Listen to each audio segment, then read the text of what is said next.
Why does the NCGA do this? Why is this so important to hold a night like this? It's really important. The NCGA, we really want to support and promote the game of golf, not just the future, but to celebrate and recognize the past. And it's a wonderful time for us to showcase our own facility in Poppy Hills, but to also bring people in and have a celebration for the greatness of the game of golf. He grew up wanting to be like Arnold Palmer, and the way he carries himself, he certainly has. For more on R.J. Harper, I direct your attention to the screens. For RJ, who was lost to pancreatic cancer in 2017 at the age of 61, Pebble Beach was a special place. For golf, RJ was a special person. The NCGA is proud and honored to recognize RJ Harper with its 2018 Distinguished Service Award.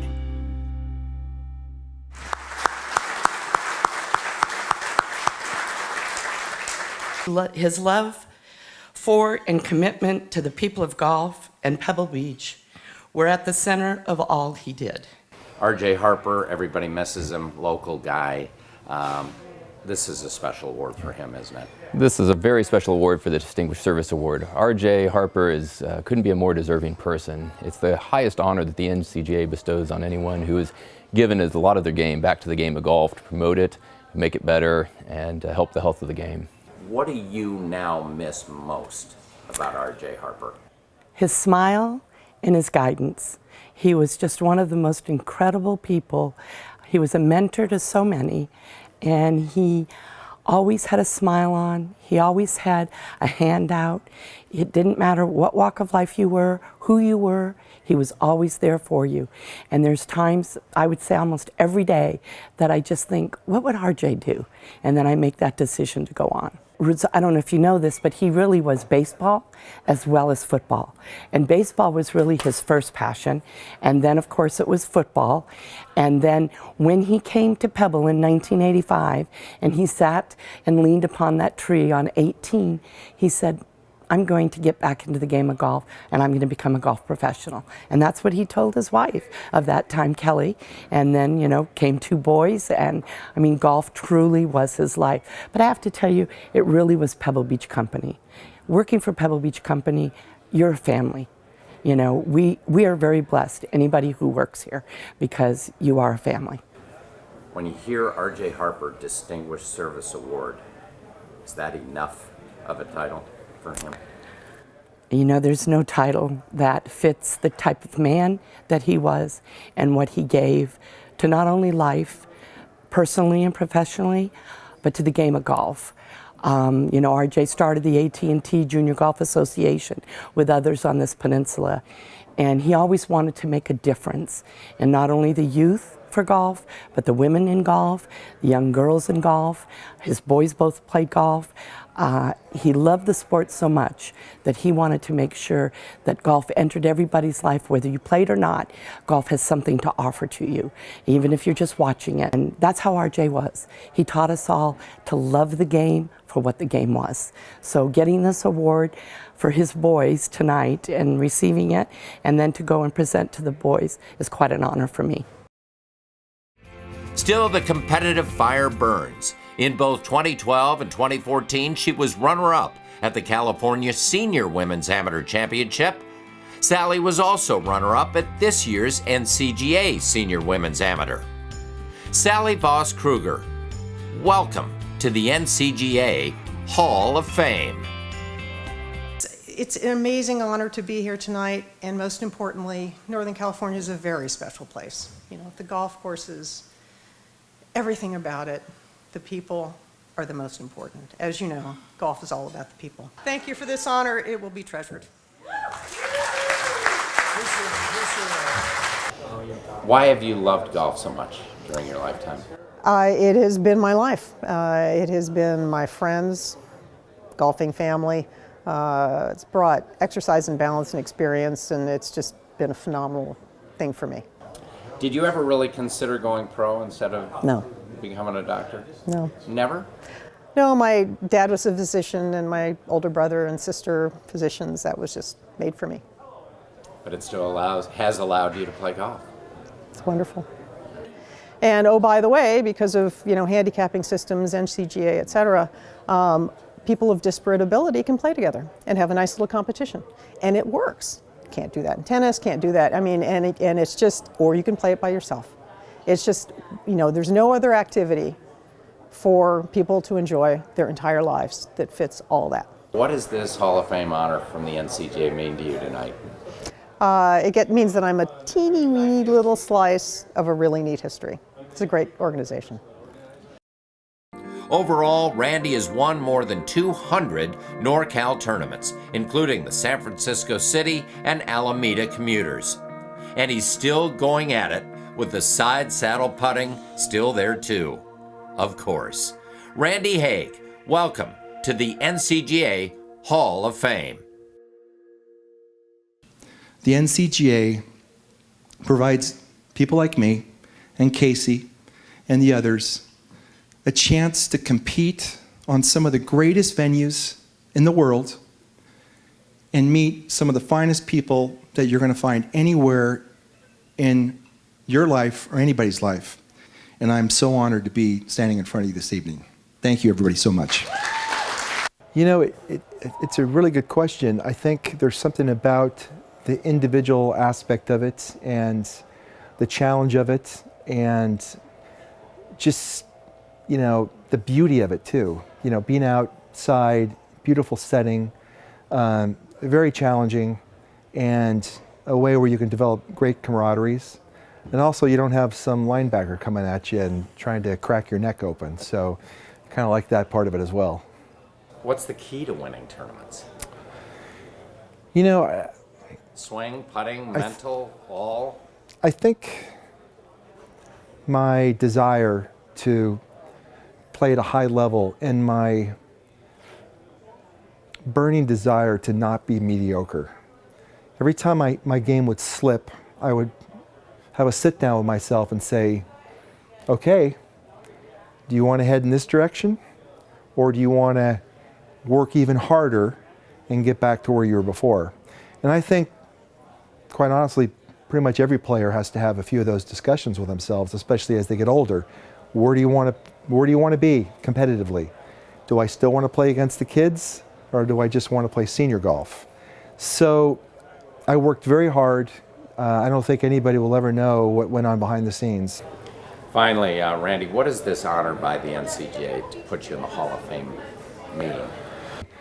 I've supported this association probably as much as anybody in history with the number of events I've played in and how I feel about this association. So to be honored this way by the association that I have the most highest regard and respect for is of the highest honor I believe I could ever receive.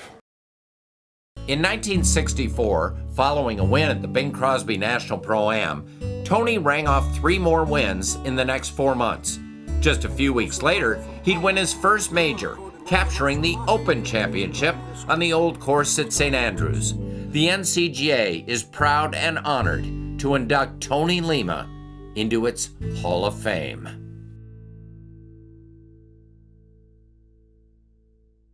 And I have to tell you, he would have more importantly appreciated being in the company of the people who've won this award tonight. I'm amazed, and I think he'd be amazed.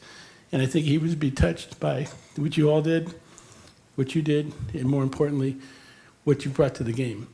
What do you think this NCGA Hall of Fame honor would mean to Tony? I'm sure he's up there watching, but it would what do you think it would mean an awful lot. And I say that because, look, Tony played all the the Northern Cal PGA tournaments. Tony respected Northern California. And I think that he always wanted to just be someone that could represent this area, but more importantly, that could be recognized by people in the area. And it's not that he wanted self-recognition, it's just I think he wanted to really make a contribution. Tony was a very humble man. And I think people didn't realize that. And I think it would have meant an awful lot to him. Was he a tough guy? He wasn't necessarily a tough guy from the standpoint of the toughest kid on the block. He was a tough guy mentally. And I think that was where the preparedness and things came into play. The Marines helped him tinsel his game to be able to play competition. When he played the Ryder Cup for the first time, and he was telling me they played the national anthem as a Marine. He said he wasn't going to lose. That was, I mean, I'm a little emotional because I think today we don't realize how important for a Marine, you know, once a Marine, always a Marine, and he was not going to lose. And if you look at Tony's Ryder Cup record, one of the best ever out there. What could he have accomplished had that plane not gone in the... I think there are three things that Tony was prepared to do. One is he was going to win more majors. I mean, he won 10 in the last 20, before he died. He was clearly, he was clearly at that point where, you don't win every major, but he was like, you think he finished ninth at that, in a tournament he just finished in. He was going to win a couple more. Because Tony was an only child, Tony funded 26 orphanages. I mean, he played golf every Monday at a tournament. That's where he was going to. He was going to play a tournament fundraiser for an orphanage, and that's what he did. And because he was going to give back. This wasn't something where I'm going to be, I'm Tony Lehman, I'm going to go get other stuff. He gave back to the community. And I think that's the role model part of it, that I think that would have helped, I think other players, especially coming up, would have realized this giving back is an important part. And what a season it was. Pat would earn Louise Suggs Rolex Rookie of the Year honors on the strength of 4 top 10 finishes, including a tie for 4th at both the Friendlies Classic and the GHP Heartland Classic. From there, her career just kept blossoming to the tune of 6 LPGA Tour victories, including 1 major, the 1997 Oldsmobile Classic, 1998 Nabisco Dinah Shore, 2000 Electrolux USA Championship, 2005 State Farm Classic, 2006 Safeway Classic, and the 2009 MasterCard Classic. Pat Hurst, welcome to the NCGA Hall of Fame. And I'd like to congratulate all the other inductees tonight. Golf has given me so much. Things like life lessons, which I will explain later. It had allowed me to travel the world and given me experiences of a lifetime. You know what? Playing junior golf in Northern California, we had a lot of good girls playing, and it wasn't like I didn't think I could win, but it was just playing another tournament. One match at a time, playing match play. I was always one who can make a lot of birdies, and then I can do one or two oops during the round, which is perfect for match play. So, match play suit me pretty good. Played 21 years on tour, had fun. Started out, I had some health issues early on, but, my husband at the time we were just dating, but he made the commitment to come out with me also, and I think that made it a lot easier for me to go out and be comfortable playing, and with him by my side, it meant the world to me, and it made it a lot easier to be out there. Best part about being a pro golfer? Oh, I think, like I said, traveling the world and experience all that.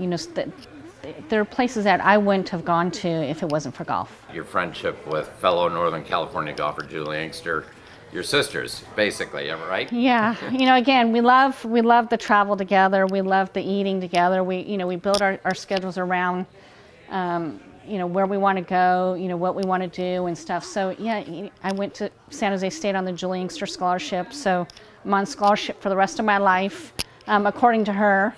No, we have a great friendship.